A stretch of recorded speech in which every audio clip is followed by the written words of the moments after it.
Having trouble signing into your Spectrum TV app? You're not alone.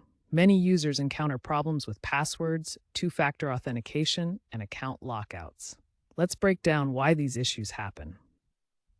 Password problems often stem from forgotten credentials, case sensitivity, weak password requirements, minimum 8 characters with one uppercase, lowercase, number, and special character, or sync issues between the app and Spectrum's online portal.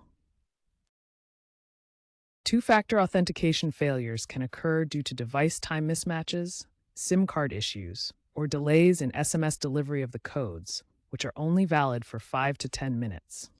Finally, account locks are a security measure triggered after 5 to 10 failed login attempts, locking your account for 24 to 48 hours to protect against unauthorized access.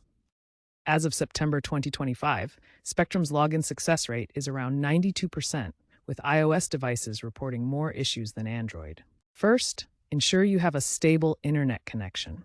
Then, clear the Spectrum TV app's cache and make sure you're using the latest version, 25.1.2, as of 2025. For password issues, use the official Spectrum website, spectrum.net, to reset your password. When it comes to 2FA, enabling an authenticator app like Google Authenticator is more reliable than SMS.